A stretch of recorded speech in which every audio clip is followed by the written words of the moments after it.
The following is an exclusive presentation of Cablevision local programming, TV that's close to home. Town of Hempstead Councilman Anthony Santino is in our studio today. We'll sit down and discuss Long Island's first hydrogen fueling station in the town of Hempstead. Next on Cablevision's Meet the Leaders.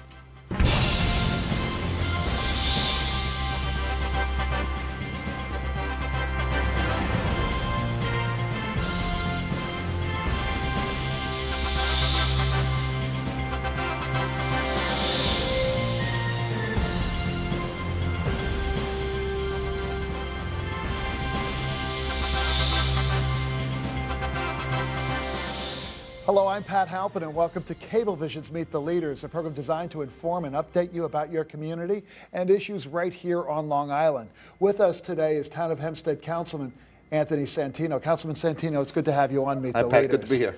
Now, the town of Hempstead is America's largest town. Absolutely. With what, over 800,000 residents? About 800,000, correct. About 800,000 residents. And you represent the 4th Councilmanic District. Correct. There are 6 districts altogether. I represent the 4th district.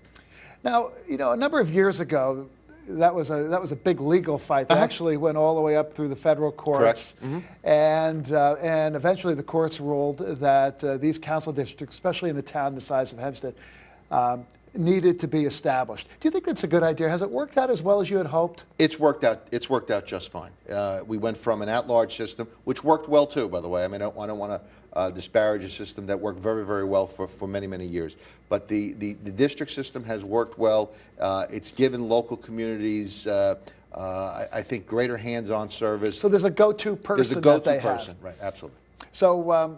You know, as you think back on it, because you've been around government politics a long time, so the initial resistance and concerns that politicians had that you were going to upset the status quo really haven't borne themselves out.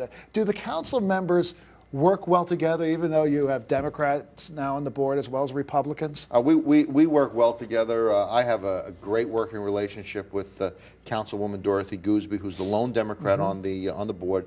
There's a 6-member board, 5 Republicans and 1 Democrat.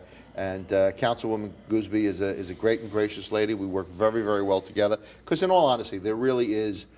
There's no Republican way to pick up garbage or fill a pothole. Right. I mean, that old saying is very, very true. You're there, you're trying to do the best job for the taxpayers at the lowest cost, and there's not a lot of partisanship when it comes to that. Well, I want to talk to you about some of the new things that politicians are using as tools to stay in touch with their constituents. You're on Facebook. Absolutely, yes. So somebody could go to Facebook and become your friend. Absolutely. Why did you decide to go on Facebook? And I understand, I have teenagers. Right, okay. They know all about Facebook. Right. I know nothing about it. How did you get interested? Well, obviously, with all of the notoriety that President Barack Obama's involvement in the internet and him being on Facebook and all of the stories around that were in the media during his presidential campaign got me looking at that. And it really is in an environment where a lot of people, they don't pick up Newsday, they don't pick up a paper, they may not even know there's a local weekly paper in their community. There are a lot of people who simply are getting their information from the internet, and it's just another way to reach people. So, what do you have on your Facebook page? Do you have pictures of you carousing on the weekend? I have pictures of me out there doing my job as a town councilman, interacting with people. I have a little short biographical sketch. I have little things about me, but mainly it's something that I use as just another way to reach people who, as I said, aren't picking up Newsday every morning or aren't buying the Herald newspaper or whatever else. So how many friends do you have on your Facebook page? The last time I looked, it was over 200. Over 200. Do you really know all those friends? You know, some of it's interesting because sometimes you have to look and say, how do I know that person? How does that person know me? And one of the interesting things is they'll tell you the friends in common. Oh, and if you click on the friends in common, then you'll see the nexus. And it's like that old, it was a Broadway play and a movie too, I think, 6 Degrees of Separation. Yes. And it's amazing once you do that, once you delve into who knows who, how many people you actually are connected with. Have you ever said when somebody sent you I understand you could say, I want to be your friend? Right. Have you ever said no? No, I've never said no. See, a typical politician. Somebody I used to run for office. Of course, you'd never say no. Yes, you could be my friend. It's a way. Well, it's just like when someone sends you, when you're in your office in town hall and you get a letter from a constituent, you're going to answer that letter even if you don't know them. Of course you are. Yeah. All right, let's talk about other politicians Sure. that are using Facebook. Sure. What about your supervisor, Kate Murray? Do you think she has a Facebook page? I don't really know. I mean, I know I've looked around for some of my colleagues, and I know that Any other members of the town council? Ed Ambrosino does, Gary Hughes does, Dorothy Gooseby does. Okay. And there may be others that I'm not aware of. What about other notable politicians? Anybody else have a Facebook page that you're aware of? Well, there are. I know Assemblyman Bob Barrett does, Tom Alfano does, Al D'Amato does. And Barack Obama, of course. All right, well, there you go. All right, let's talk about other ways that you're staying in touch with your constituents. You do a lot of local outreach. Yep.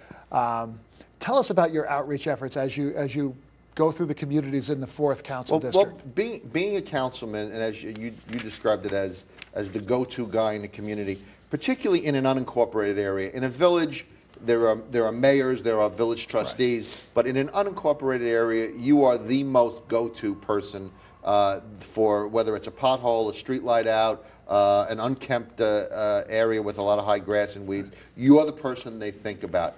And really, my attitude has always been, and I've been on the town board for 16 years now, is that I go out there, I go out into the community, whether it's a Boy Scout pancake breakfast or an Eagle Scout ceremony or a dinner of a civic group. You go out there, you meet with people, you mix it up, you make yourself available to them. What are you hearing from people? What are their concerns? And are those concerns changing as a result of the economic crisis? The economy is number one on everybody's list. I mean, you can't avoid that. Obviously, that was not the case a year ago or 2 years ago. There were other concerns, but now the thing that is weighing most on people's minds is the economy, their next paycheck. And talking about the economy, obviously it's affecting every household. Right. Even if you have a job, people are holding on to their money because they're worried about what the future might hold in store. People are paying off credit cards and not making big purchases. Right. Nobody's buying cars. How does it affect the town budget? Well, the biggest effect that it's had on the town budget is one of the revenue streams, and a very important stream we have, is the mortgage tax. Obviously, anytime you refinance a mortgage or buy a house, there is a certain percentage of that comes to the town, and that really in the last year and a half imploded by about 50%. So there's been a reduction of over 50%. Now that's a huge source of cash. We're talking about tens of millions of dollars. Yeah. I mean, fortunately for us, unlike the county, which is very heavily reliant on sales tax. A major share of their budget is sales tax. This is about maybe 10% of our budget, but still, you lose half of it. You're losing about 5% of your revenue stream, and that is something that you have to deal with. Now, fortunately, in the town of Hempstead, we have always been very fiscally prudent. We've always made sure we had a big surplus, a rainy day fund, and a rainy day fund really comes in handy when it's pouring outside, and it's pouring outside. So that means you're able to at least keep taxes stable.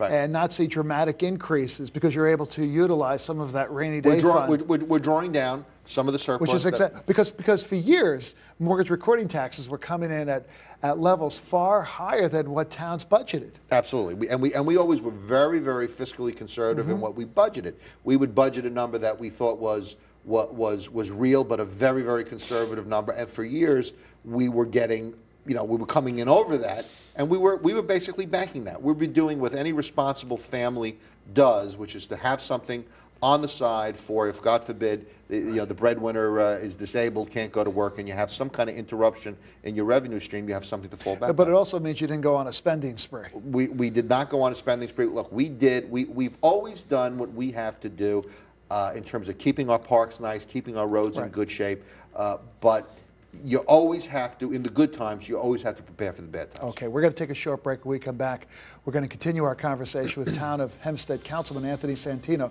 so don't go away.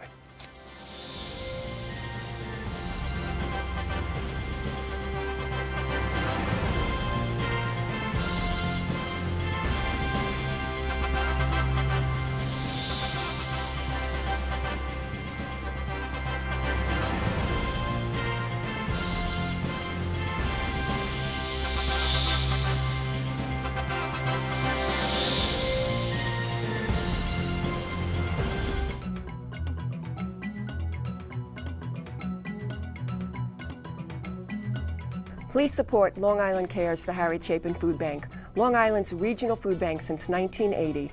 27 years later, Long Island